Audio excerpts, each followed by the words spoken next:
Welcome to Edugrid guys. आ जाइए भाई, अपने एमसीक्यू सीरीज शुरू कर चुके हैं। धुआंधार 20 एमसीक्यू आपकी स्क्रीन पे। तो भाइयों और बहनों, ये रहा आपके लिए 1 करोड़ रुपए का पहला सवाल। सवाल कुछ ऐसा है, what is the interest on drawings of partners for a partners. भाई साहब, क्वेश्चन ही खराब है। 2 बार पार्टनर किधर से आ गया। What is the interest on drawing, मतलब पार्टनर्स ने जो ड्रॉइंग्स लिया है वो पार्टनर्स के लिए क्या है, उसके ऊपर का जो ब्याज दे रहे हैं वो पार्टनर्स के लिए क्या है। सर इनकम है क्या एक्सपेंस है, तो थोड़ा लॉजिक लगाओ अपना खुद का भी, कि अगर पार्टनर्स ड्राइंग ले रहा है मतलब रुपए लेके गया, अब उससे कंपनी ब्याज वसूलेगी, लेकिन वो पार्टनर्स के लिए क्या होगा। सर एक्सपेंस होगा, क्योंकि पार्टनर्स उसको पे कर रहा है। दूसरा question, goodwill is blank where individual skill is important. कि भाई विकास सर बहुत अच्छा पढ़ा रहे हैं, इसलिए एडुग्रिड का नाम ऐसे 7वें आसमान पे लिखा हुआ है। तो एडुग्रिड की कॉमर्स की गुडविल क्या होगी, शून्य बड़ा सन्नाटा। ऐसा तो नहीं बोल सकता शून्य, लेकिन कम होगी, क्योंकि मेरी इंडिविजुअल स्किल पे चल रहा है भाई। अगर हम नहीं तो कुछ नहीं, तो वहां पे गुडविल कैसी होगी, बहुत ही कम होगी, यानी कि लेस होगी। सर तीसरा question, revaluation account is also known as. Sir बचपन में एक क्वेश्चन पूछते थे कि रिवैल्यूएशन अकाउंट का दूसरा नाम क्या है, हमको बताइए। ये बता रहे हैं आपको, देखिए आप चूज कर लीजिए 4 में से आपको कौन सा ऑप्शन सबसे ज्यादा अच्छा लग रहा है। आंसर आएगा आपका profit and loss adjustment account. आपको वर्ड याद रखना है, एडजस्टमेंट। क्यों, क्योंकि सर जब भी रिवैल्यूएशन होता है तो कहीं ना कहीं कुछ चीजों में एडजस्ट करना पड़ता है। क्या करना पड़ता है, एडजस्ट करना पड़ता है। तो सर ये क्या हो गया आपका पीएनएल एडजस्टमेंट अकाउंट। दूसरी बात, जैसे शादी करते हो कैसे एडजस्ट कर लेते हो, बस वही वाली चीज है sir. When only all profit and loss sharing ratio is given। Sir जब और कुछ भी नहीं दिया क्वेश्चन में, यहाँ पे एडमिशन चालू हो गया है और कुछ भी नहीं दिया, खाली ओल्ड रेशियो दिया हुआ है, तब gaining ratio of remaining partners will be. तो रिमाइनिंग पार्टनर्स का गेनिंग रेशियो क्या होगा।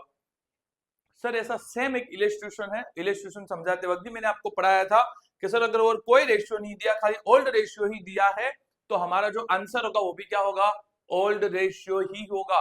सर उसके बाद आगे बढ़ते थोड़ा सा, to which account balance of general reserve transfer. General reserve कहां पे ट्रांसफर होगा, डिसोल्यूशन के वक्त। सर ध्यान रखना, तुम लोग हर बार ना पार्टनर्स कैपिटल लिख के आ जाते हो, क्योंकि सर तुमने वहां पे ट्रांसफर किया था एडमिशन और रिटायरमेंट में, बट ना ही एडमिशन है ना ही रिटायरमेंट है। यहाँ पे आपको पूछा गया है कि जनरल रिजर्व कहाँ ट्रांसफर हो रहा है, ठीक है, कब, लेकिन जब डिसोल्यूशन होता है तब।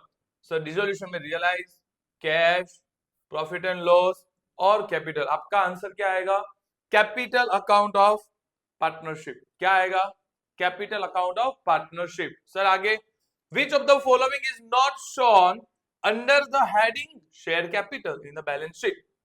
सर हमको याद करना है कि बैलेंस शीट में नीचे का कौन सी चीज ऐसी है जो बैलेंस शीट में शेयर कैपिटल के हेडिंग के नीचे नहीं आती। तो सर यहाँ पे हमारे पास चारों चीजें ऐसी है जो एक जैसी लग रही है। Authorise, issued and subscribe capital हमने सुना हुआ है कि वो वहीं पे आता है। तो सर यहाँ पे एक वर्ड अलग पड़ रहा है, वो है हमारा रिजर्व कैपिटल, क्योंकि सर जनरल रिजर्व थोड़ा नीचे आता है, under the head of share Capitals नहीं होता। Sir debenture is a blank for a company. Debenture company के लिए क्या है, आप बताइए चाहेंगे मुझे क्या है। कंपनी डिबेंचर क्या होता है, डिबेंचर इश्यू करते हैं क्योंकि हमको रुपए की जरूरत होती है। तो डिबेंचर कंपनी के लिए क्या बन गया, लियाबिलिटी। ठीक है, क्या बन गया बेटा, लियाबिलिटी। लायबिलिटी होता है। आओ थोड़ा फन रखने का भी, अकाउंट बहुत इजी है, तुम खाओ बेटे बेटा हार्ड कर दे दो। In which term ratios are the presented. Ratio कौन से टर्म में प्रेजेंट होते हैं, percentage, proportionate, time and all of this. Sir ratio कौन से टर्म में होते हैं, हमको पता है सर प्रपोर्शन भी होता है, करंट रेशियो देखो 1:1, टाइम्स में भी होता है, परसेंटेज में भी होता है। तो हमारा आंसर आएगा ऑल ऑफ दिस। कई लोग ऐसा रट्टा मार के बैठते हैं कि अगर आपको ऑप्शन में ऑल ऑफ द अबव दिख गए तो वही आंसर है, ठोक दो। ऐसा नहीं होता भाई, ध्यान रख यहाँ पे। To arrive at liquid asset which of this following is deduct from the current asset. Sir हमको लिक्विड एसेट का डेफिनेशन याद करने की जरूरत है कि सारी ही एसेट जो तुरंत ही कैश में कन्वर्ट हो जाए वो लिक्विड एसेट है, एक्सेप्ट इन्वेंट्री या तो स्टॉक। ठीक है, इन्वेंट्री या तो स्टॉक। आ जाइए देख लेते हैं सर, पहला ही ऑप्शन मिल गया एक स्टॉक का। स्टॉक को ही इन्वेंटरीज बोलते हैं और इन्वेंटरीज को ही स्टॉक बोलते हैं, तो आपका आंसर भी क्या आएगा? Stock. How many activities are there in the cash flow statement? लो सर, उससे भी आसान क्वेश्चन है। कैश फ्लो स्टेटमेंट के अंदर कितनी एक्टिविटी है? बच्चे बच्चे को पता है, ऑपरेटिंग, फाइनेंसिंग एंड, जिसको आ गया होगा उसको मिल जाएगा। यहाँ पे आंसर 5 टिक किया हुआ है भाई, ठीक है, तो ये गलत है। आंसर आपका 3 आएगा, याद रखना, क्योंकि हमारा एडिटर थोड़ा बहुत ज्यादा उतावला होता है, वैलेंटाइन आ रहा है ना इसलिए। What is the interest on drawings for partners? Partners के लिए इंटरेस्ट ऑन ड्रॉइंग्स क्या है? सर वापस वही क्वेश्चन यहाँ पे रिपीट होता हुआ, तो उसका आंसर भी वही आएगा, एक्सपेंस होगा। Sir goodwill is which type of asset? तुम्हारी असेट है गुडविल, नहीं, गुडविल कौन सी तरह की असेट है? सर तरह की असेट मतलब कितने तरह की असेट होती है? सबसे पहले होता है टेंजिबल, इंटेंजिबल। तो गुडविल हमको इतना तो पता चल गया कि इंटेंजिबल है। इंटेंजिबल यानी कि वैसी असेट जिसको आप पकड़ के मार नहीं सकते हो, जिसका कोई फिजिकल एग्जिस्टेंस ही नहीं है, उसको क्या बोलते हैं हम? Intangible asset. तो गुडविल कौन सी असेट है? इंटेंजिबल, जो दिखती नहीं है। Revaluation account is also known, sir वही क्वेश्चंस वापस दूसरी बार, और यहाँ पे आंसर आपका हुआ एडजस्टमेंट अकाउंट। कौन सा अकाउंट आएगा? Adjustment.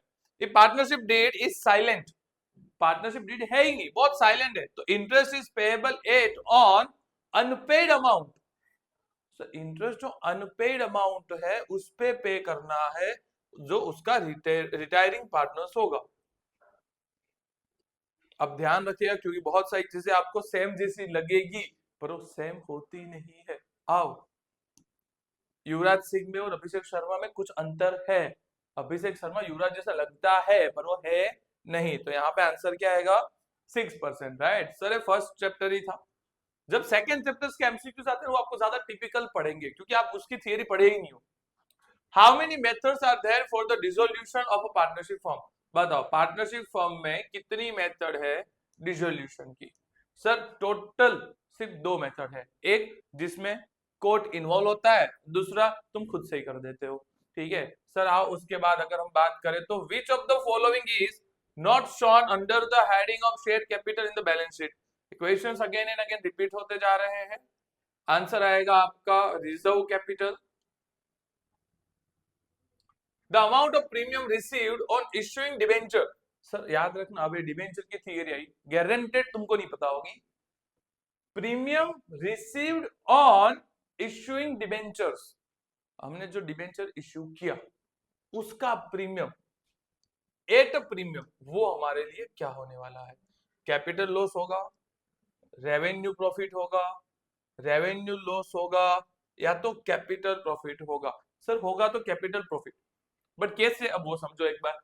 Sir the amount of premium receive, हमको डिबेंचर जो इश्यू किए थे उसके ऊपर कुछ प्रीमियम मिल रहा है, कंपनीज की बात नहीं हो रही, इंडिविजुअल्स की बात हो रही है।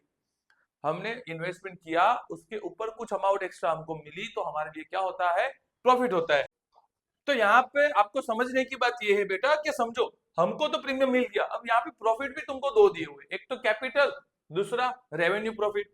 तो सर ये कैपिटल प्रॉफिट क्यों हुआ? क्योंकि हर बार नहीं मिलता, 3 साल बाद, 4 साल बाद, 5 साल बाद जो उनका कुछ फिक्स अमाउंट होता है ना, फिक्स ईयर होता है, अमाउंट तो नहीं होता, फिक्स ईयर के बाद तुमको एक सर्टेन अमाउंट मिलता है, इसलिए उसको क्या बोलते हैं हम लोग? Capital profit. अगर वो रेगुलर बेसिस पे मिलता है तो हम उसको क्या बोलते हैं? Revenue profit. ठीक है, थोड़े कंसेप्ट याद रखना ना कैपिटल रेवेन्यू वाले। In which term ratio are presented? Again sir वो क्वेश्चन रिपीट होते हुए, all of this to arrive at liquid assets which of the following is deducted from the current asset? Sir नीचे में से कौन सी asset हम liquid में से माइनस करेंगे? सर सारे क्वेश्चंस वही है आपके, स्टॉक्स इन्होंने रिपीट कर दिए questions. How many activities are there in the cash flow statement? लो सर वो भी क्वेश्चन आपका रिपीट हो गया। तो देखो यहाँ पे आपको एग्जैक्ट आंसर दिया हुआ है, कैश फ्लो स्टेटमेंट का 3 होता है। सर 3 तरह के कैश फ्लो स्टेटमेंट्स होते हैं। तो बस ये वीडियो यहीं तक, नेक्स्ट लेक्चर में बात करेंगे वीडियो नंबर 3, जिसमें आपको और 20 एमसीक्यूज दूंगा। ठीक है सर, 100 एमसीक्यू अकाउंट में बहुत है, अगर आपने खाली इतने एमसीक्यूज भी कर लिए मतलब आपके पेपर में आपके 20 में से 20 मार्क्स कंफर्म, कहीं नहीं जाएंगे सर। ठीक है, चलो फिर मिलते हैं अगले वीडियो में, तब तक जय हिंद जय भारत। I can